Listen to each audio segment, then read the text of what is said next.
नमस्कार।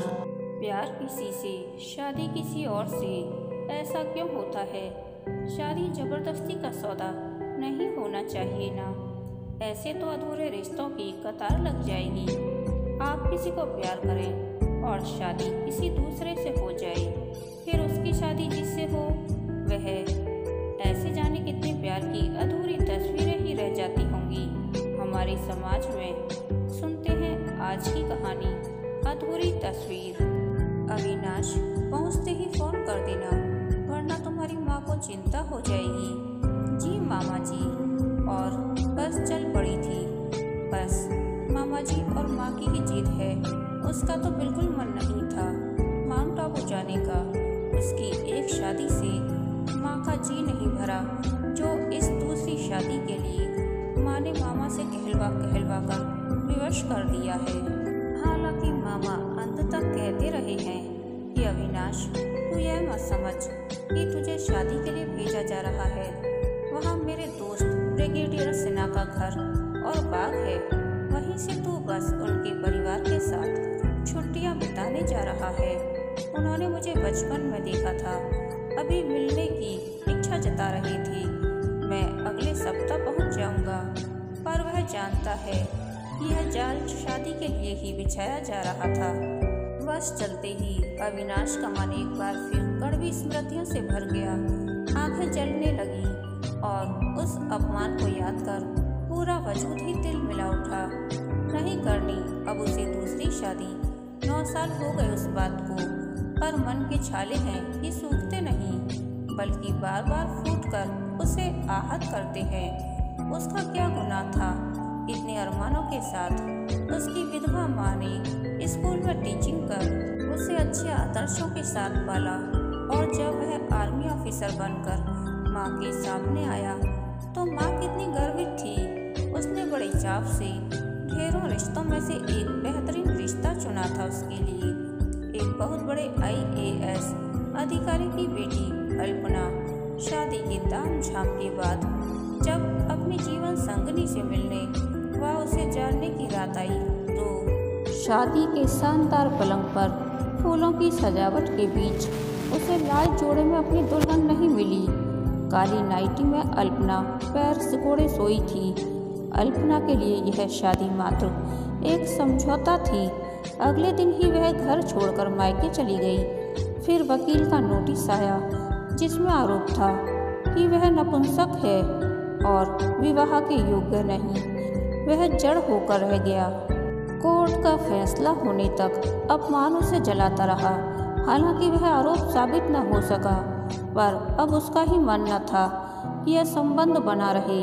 उसने तलाक मंजूर कर लिया। उसके बाद उसने अपनी पोस्टिंग लेह करवा ली। माँ की दूसरे विवाह की जिद को टालता जा रहा था, पर अब की बार वह मना नहीं कर सका। पिछले कई दिनों से यह माउंट आबू प्रकरण माँ और मामा चलाए जा रहे थे। इस बार मामा छाछ भी फूंक फूंक कर पीना चाहती थी, सो वह उसे लड़की और उसके परिवार के साथ पूरे 15-20 दिन छोड़ना चाह रही थी। ब्रिगेडियर सिन्हा मामा के कलीग रह चुके हैं। उनकी एक बहन है अविवाहित। उसने भी किन्हीं कारणों से शादी नहीं की। बहुत सारे ख्यालों से उसका मन भारी हो चला। वह सर झटक कर बस के बाहर झांकने लगा। शाम हो चली थी। हवा में सर्दी के आगमन की खुनकी महसूस होने लगी। दूर गगन में परिंदे अपने घर को लौट रहे थे। उन्हें देखकर सोचने लगा, कितना सुकून है आज़ादी में। अब उम्र के 35 साल मुक्त रहकर विवाह के पक्ष में वह जरा भी नहीं था। पर यहाँ भारत में जिस तरह बड़ी उम्र की लड़कियों का कुंवारा रहना संदिग्ध होता है, उसी तरह बड़ी उम्र के कुंवारे भी संदेहों से अछूते नहीं रह पाते। समाज का इतना दबाव होता है कि आपको कोई चैन से नहीं बैठने दे सकता। शाम ढलने लगी थी। पहाड़ों पेड़ों की सब्ज आकृतियाँ धीरे धीरे स्याही में बदलने लगी। उसके मन पर अनमनस्कता की साई फिर घिर आई। कहाँ जा रहा है वह, और क्यों बेवजह? क्या समझौते की तरह दो लोगों के बनने से जरूरी काम कुछ और नहीं? बस ने 8 की जगह 8:30 बजा दिए। बस स्टॉप पर उतरकर वह अपना सामान डिक्की से निकालने लगा। तभी उसके कंधे पर उसे हाथ महसूस हुआ। Hello gentleman, I am Brigadier Sinha. Good evening sir. Welcome dear. आपने क्यों तकलीफ की सर, मैं पहुंच जाता। तुम हमारे मेहमान हो आखिर, आपने मुझे पहचाना कैसे? ओह हा यार, इतने सारे यात्रियों में एक फौजी अफसर को पहचानना क्या मुश्किल है। अंधेरे में पहाड़ी रास्तों से होकर ब्रिगेडियर सिन्हा के बंगले तक पहुंचते पहुंचते 15-20 मिनट लग गए। हॉल की सज्जा कलात्मक थी, किसी के हाथ से बनी सुंदर पेंटिंग्स जिसमें ज़्यादातर राजस्थानी स्त्रियों के चेहरे थे। सांवला रंग, लंबोदरे चेहरे, खिंची हुई काजल, भरी आंखें और तीखी नाक वाली पूरे हॉल पर नज़र घुमाती हुई एक जगह अटकी। दरवाजे में हल्के नीले पर्दों पर बने आर्किड्स के जामुनी फूलों के बीच एक पेंटिंग का सा चेहरा चस्पा था। वह चकराया। कुछ पल बाद ही उसके चेहरे ने पलकें झपकाईं और चेहरा हंस पड़ा। ए नॉटी गर्ल, ब्रिगेडियर साहब उस जीती जागती पेंटिंग को साथ लेकर पर्दे में से बाहर आई। अविनाश, ये मेरी बेटी है नीलांजना, BSc सेकेंड ईयर में पढ़ती है। हेलो हेलो बेटा, जाओ मम्मी को भेजो और किचन में चाय और स्नैक्स के लिए कहना। श्रीमती सिन्हा के साथ साथ अर्दली चाय लेकर आ गया। श्रीमती सिन्हा एक सुंदर व संभ्रांत महिला लगी। चाय की औपचारिकता के बाद वह फर्स्ट फ्लोर पर बने गेस्ट रूम में आ गया। रूम क्या था, समस्त सुविधाओं से युक्त छोटा सा फ्लैट ही था। पूरा घूम घाम कर देखकर उसे याद आया 10 बजे डिनर के लिए नीचे उतरना है। अविनाश, अंजना, मेरी वाइफ से तो तुम मिल ही चुकी हो। नीला से भी, ये सुधा है मेरी बहन, JJ आर्ट्स में फाइन आर्ट्स की लेक्चरर है। वैसे बॉम्बे रहती है पर अभी मेरे साथ वेकेशंस बिताने आई है। उसने पहली बार सुधा को गौर से देखा। तांबई रंग, स्निग्ध त्वचा, काजल भरी बड़ी बड़ी आँखें, भरे होंठ और थोड़ी चौड़ी नाक, चेहरे पर बहुत परिपक्व सधा हुआ भाव, भरे सानुपातिक जिस्म पर बाटिक प्रिंट का भूरा कुर्ता और जीन्स, घने काले लंबे बालों को आकर्षक मगर बेतरतीबी से जूड़े में लपेटा हुआ, एकाएक आप पर छा जाने वाला प्रभावशाली दृढ़ व्यक्तित्व। बात करने के ढंग और शब्दों के चयन से लगता है कि बुद्धिजीवी और कलाकार बात कर रहा है। फिर नज़र घूमी तो नीला पर जा टिकी। चंपाई रंग, बुआ की सी ही बड़ी बड़ी लंबी आँखें, पर नाक और होंठ माँ जैसी सुघड़, पतली दुबली सी लंबी काया। क्या देख रहे हैं आप? पापा देखो ना, आपके मेहमान खाना तो खा ही नहीं रहे। ओह हाँ अविनाश, लो ना। सुबह वह देर से उठा। नीलांजना जल्दी जल्दी ब्रेकफास्ट कर कॉलेज जाने की तैयारी में थी। उसके लिए भी वही चाय आ गई। मेरा मन नहीं कर रहा कॉलेज जाने का, पर आज मेरा प्रैक्टिकल पीरियड है। बाहर बुआ एक पेंटिंग बना रही हैं, देखते रहिएगा, बोर नहीं होंगी। शाम को मैं आऊँगी, तब घूमने चलेंगे। वह हंस पड़ा। चाय पीकर वह बाहर आ गया। सुधा सचमुच एक पेंटिंग में व्यस्त थी। वह पीछे जाकर खड़ा हो गया। ओह आप? जी, आपने छोड़ क्यों दिया इसे? पूरा करिए ना। कोई बात नहीं, वैसे भी यह पिछले साल से चल रही है, पूरी हो ही नहीं पाती। इसके बीच ना जाने कितनी पेंटिंग्स बना डाली। यह अटकी हुई है। दरअसल बॉम्बे होती तो पूरी हो जाती। इसे नीला नहीं ले जाने देती है। फिर तो यह जरूर आपका मास्टरपीस होने वाली है। दोनों हंस दिए। हंसती हुई सुधा अच्छी लगती है। यह हंसी उसके चेहरे पर से गंभीरता के मुखौटे को खिसका जाती है। उसने पेंटिंग्स को ध्यान से देखा।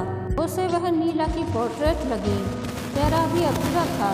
बड़ी आँखें, चेहरे पर बिखरे सुनहरे बालों की लटें, लेस वाला गुलाबी टॉप, बाकी पीछे बैकग्राउंड अधूरा था। तस्वीर अधूरी होने की वजह से उदास सी लग रही थी। सुधा ने बालों से लकड़ी का मछली के सिर वाला कांटा निकाला, जो कि उसकी रुचि के अनुसार कलात्मक था, तो बाल कमर तक फैल गए और पहाड़ी बयार में उड़ने लगे। गौर से देखे बिना ना रह सका। सुधा ने उसकी नज़र को उपेक्षित कर दिया और ब्रेकफास्ट वहीं लाने के लिए कहकर चली गई। ब्रेकफास्ट बाहर लॉन में लग गया और सभी सदस्य वहीं आ गए। ब्रिगेडियर सिन्हा ने कश्मीर मसले पर बात छेड़ दी तो चर्चा देर तक चलती रही। सुधा ज़्यादा रुचि नहीं ले रही थी। वह उठकर लाइब्रेरी में चली गई तो ब्रिगेडियर साहब मुद्दे पर आ गए। तो अविनाश, तुम्हारा सुधा को लेकर क्या ख्याल है? वह अचकचा गया। क्या कहे? देखो बेटा, मुझे तुम्हारा अतीत मालूम है। सुधा को भी मैंने बताया है। मैं चाहता हूँ तुम दोनों अधिक से अधिक समय साथ बिताकर अपना अपना निर्णय बता दो। कमरे में आने के बाद अविनाश देर तक इस विषय पर सोच सोच कर उलझता रहा। सुधा आर्मी के माहौल में रही है, अच्छी लड़की है, क्या करे? हाँ कह दे। हाय, क्या सोच रही थी? बुआ के बारे में। लीला तुम कब आई? अरे कब से आकर खड़ी हूँ कॉफ़ी लेकर। आप हैं कि गहरी सोच में गुम हैं। सलवार कुर्ते में नीला बड़ी बड़ी लगी। दोनों ने कॉफ़ी पी ली तो नीला ने उसे खींचकर उठा दिया। जाइए जल्दी चेंज करिए ना, हम घूमने चलेंगे। हम कौन कौन? जाना तो मुझे भी है, पर मम्मी कहती हैं आप और बुआ ही जाएंगे। प्लीज़ अविनाश अंकल, आप कहिए ना मम्मी को कि मैं भी चलूँगी। अंकल, क्या मैं इतना बड़ा लगता हूँ? लगते तो नहीं, पर तो क्या कहूँ? फिलहाल अविनाश जी चलेगा। हाँ, उसने नीला को साथ ले ही लिया। सुधा ने भी पैरवी की, क्योंकि दोनों ही टाल रहे थे एकांत का साथ। एक उम्र के बाद कितना मुश्किल हो जाता है किसी को अपनाना, प्रेम करना और ज़िंदगी भर निभाने का प्रण लेना। मैच कुछ शारीरिक ज़रूरतों और सहारे के लिए वह भी शायद यही सोच रही होगी। अपनी अपनी आज़ादियों की लत लग गई है हमें, और उम्र में तो वह मुझसे भी 2 साल बड़ी ही है। उम्र कोई मायने नहीं रखती, पर फिर भी नहीं कर सकेगा अभी वह। हाँ, हाय अविनाश जी, चले? नीला ने आकर हाथ पकड़ लिया, एक उष्ण और उत्साह भरा स्पर्श। आपकी बुआ जी कहाँ हैं? उन्हें तैयार होने में बहुत वक्त लगता है। सुधा आ गई, साड़ी में भी वही कलात्मक स्पर्श। नीला ने बताया, यह उड़ते सरसों वाली साड़ी सुधा ने ही पेंट की है। सारे रास्ते नीला ही बोलती रही। दोनों खामोश थे अपने अपने दायरों में। एक मंदिर की सीढ़ियों के पास जाकर सुधा ने गाड़ी रोक दी। ऊपर चढ़ते हुए उसने कहा, मैं अभी आई। क्या तुम्हारी बुआ जी बड़ी धार्मिक हैं? ज़्यादा तो नहीं। अभी तो वह इस पुराने मंदिर में अपने एक स्केच के लिए फ़ोटो लेने गई हैं। आपने क्या सोचा कि वे मन्नत मांगने गई हैं कि हे भगवान, इस हैंडसम फौजी से अब मेरी मंगनी हो ही जाए। गलत फहमी में मत रहिएगा, मेरी बुआ ही सबको रिजेक्ट करती है, वरना कब से शादी हो जाती। वो तो मिस बॉम्बे भी रह चुकी हैं अपने ज़माने में। बुरा तो नहीं लगाना। नहीं नीला, बच्चों की बात का बुरा नहीं मानते हैं क्या? बाय द वे अविनाश जी, मैं बच्ची नहीं हूँ। एक बार अंकल क्या कह दिया? आपने तो मुझे बच्चों में शुमार कर लिया। अच्छा मिस नीलांजना, तो आप क्या कह रही थी? बुआ आ गई कहकर उसने मेरा हाथ दबा दिया। वह अब नीला के बारे में सोच रहा था। कितनी जीवंत है यह लड़की, कितनी निश्चल। नक्की लेक पर पहुँचते पहुँचते शाम हो गई थी। सुधा को बोटिंग में जरा भी दिलचस्पी नहीं थी, सो वह शॉल लेकर किनारे रखी एक बेंच पर बैठ गई। मैं ना चाहकर भी नीला के साथ बोटिंग पर चला गया। अविनाश जी, सनसेट के वक्त सबकी आँखों का रंग बदल जाता है। देखो, आपकी और मेरी। नीलांजना की आंखों में समुद्र उफान पर था। उसके खुले सीधे सीधे भूरे बाल सोने की तार जैसे लग रहे थे। हवा में उड़ता उसका लेसी काला। अविनाशी क्या देख रहे थे? यही कि तुम बहुत सुंदर हो। हाँ हूँ तो, पर उससे क्या फर्क पड़ता है? प्रकृति में हर चीज़ सुंदर है। मुझे तो हर चीज़ सुंदर लगती है। हाँ, तुम्हारी उम्र में मुझे भी सब कुछ सुंदर लगता था। अब नज़रिया बदल गया है। रियलिटीज़ अलग होती है। अविनाश जी, पापा से सुना था आप कविताएं लिखते थे, फिर छोड़ क्यों दी? तुम्हें रुचि है? हाँ बहुत, पर आपने क्यों छोड़ा? वही रियलिटीज़, नीला ने दोहराया और दोनों हंस पड़े। नीला, तुम जैसी वास्तविक प्रेरणा होती तो शायद लिखता रहता। तुम्हें क्या मालूम जिंदगी कितनी बड़ी रियलिटी है, जिसे तुम्हें बताकर डराना नहीं चाहता। ईश्वर करे तुम्हें जिंदगी उन्हीं सुंदर सत्यों के रूप में मिले, डरावनी मुखौटे पहनकर नहीं। अविनाश जी, चलिए किनारा आ गया। कैसी रही बोटिंग अविनाश जी? सुधा चलकर पास आ गई थी। इंटरेस्टिंग। थोड़ी चढ़ाई चढ़कर हम सेमी प्रेशियस स्टोन और चांदी की ज्वेलरी की दुकान पर आ गई। मैं और नीला बाहर की ओर बैठ गए। तुम्हें ज्वेलरी में इंटरेस्ट नहीं? बुआ जैसी ज्वेलरी में नहीं। कहाँ कहाँ से आदिवासियों के डिज़ाइन कॉपी करवा के सिल्वर को ऑक्सीडाइज करवा कर पहनती हैं। मेरा बस चले तो कानों में बबूल के गोल फूल पहनूं, बालों में रंग बिरंगे पंख लगा लूं। वन कन्या की तरह दोनों हंस दिए। वैसे नीला, सुंदर स्त्रियों को जेवरों की ज़रूरत ही कहाँ होती है? हाँ, जैसे मुझे। फिर एक साझी हंसी खिली। जब से आप आए हैं हम कितना हंसे हैं ना। हमारे घर में किसी को हंसने का शौक ही नहीं है। नीलू, जी बुआ, देख ये एमेथिस्ट जड़ा कड़ा पसंद है तुझे? तेरे पर्पल सूट के साथ मैच करेगा। अच्छा है बुआ। अविनाश जी, यह आपके लिए। मेरे लिए क्या? देख लीजिए। एक्वा मैराइन स्टोन के बहुत सुंदर कफलिक्स थे। थैंक्स। पहली बार सुधा ने अपनी आंखों में आत्मीयता भर मुस्कुराकर उसे देखा था। यानी फिर भी अभी भी वह वक्त लेगा हाँ करने से पहले।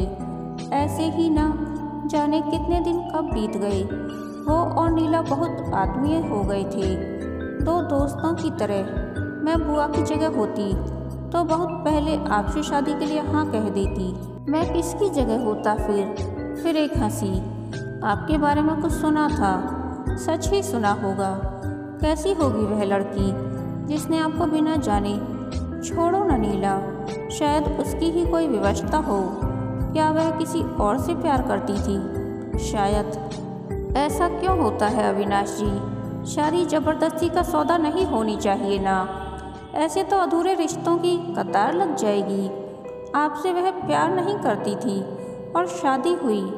आप किसी को प्यार करें और शादी किसी से हो जाए, फिर उसकी जिससे शादी हो वह।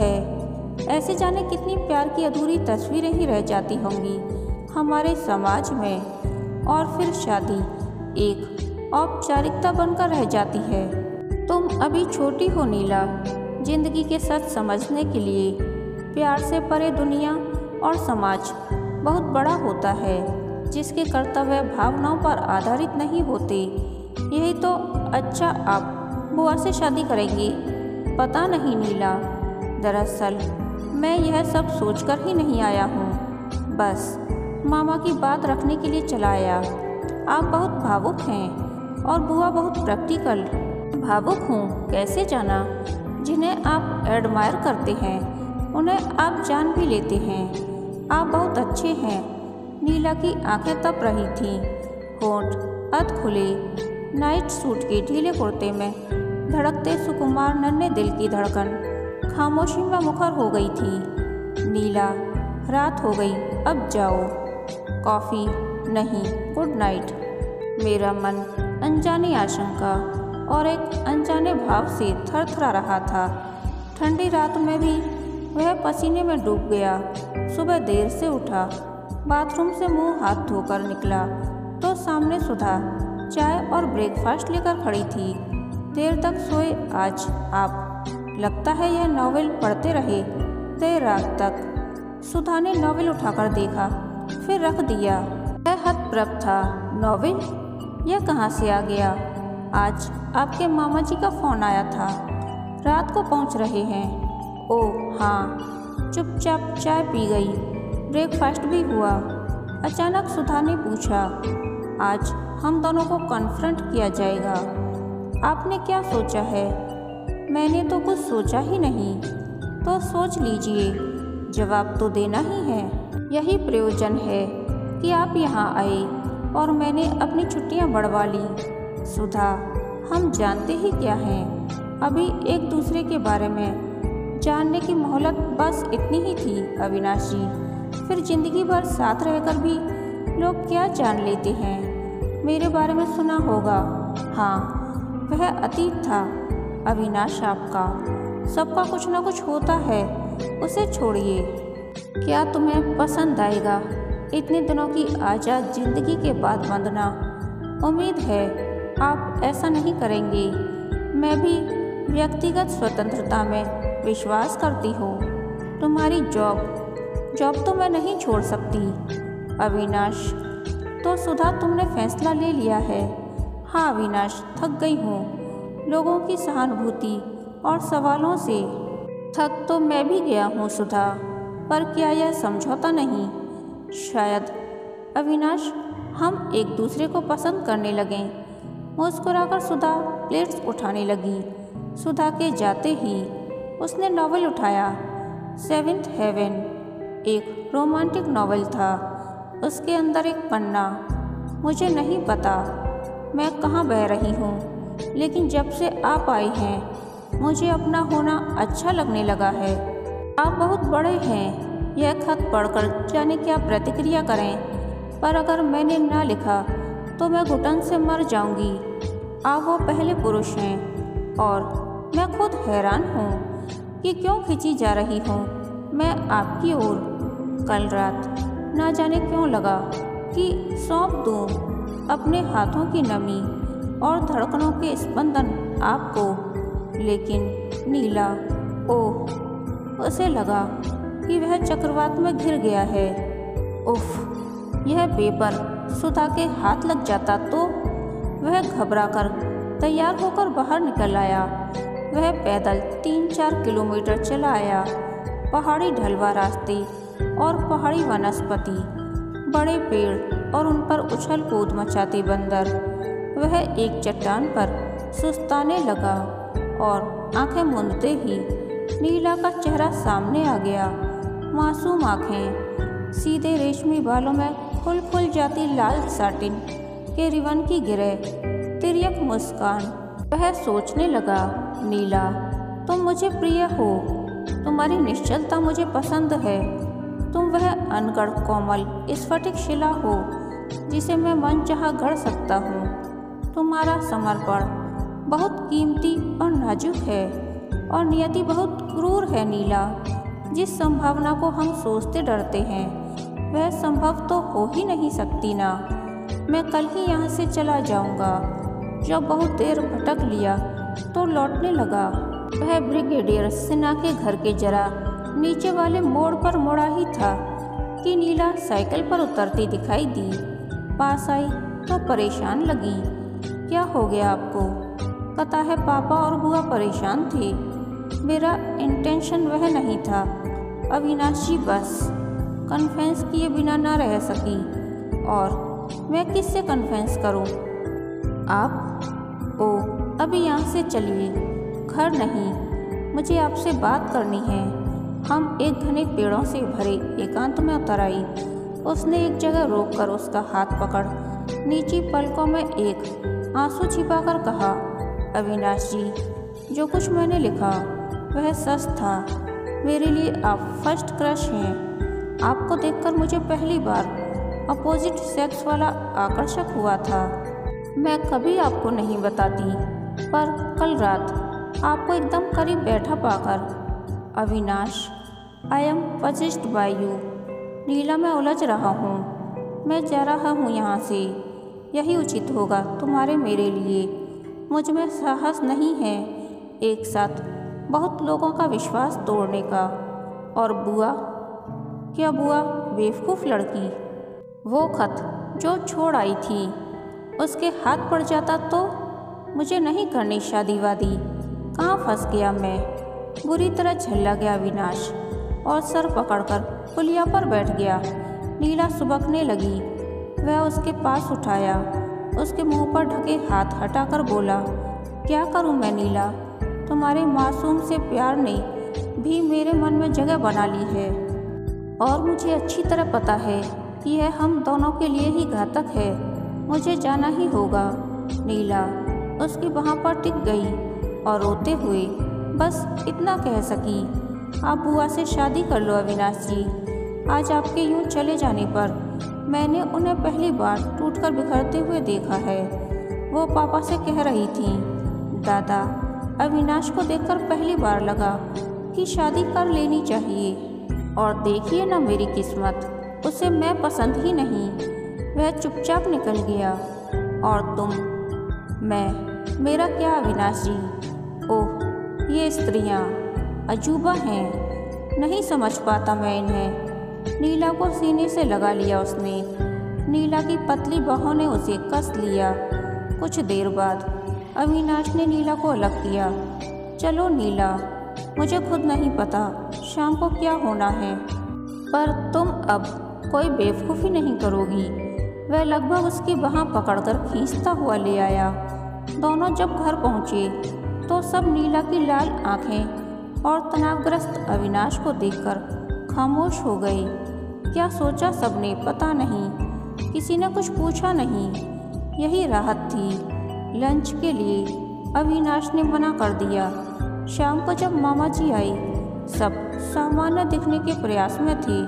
डिनर के समय सुधा और नीला दोनों नदारद थीं। मामा जी और ब्रिगेडियर साहब के घेरे में अविनाश ना नहीं कर सका। उसके हमें सर हिला देने के बाद का समय अविनाश के लिए यूं बीता जैसे वह दर्शक हो सारी प्रक्रिया का और अविनाश का किरदार निभाता कोई और है।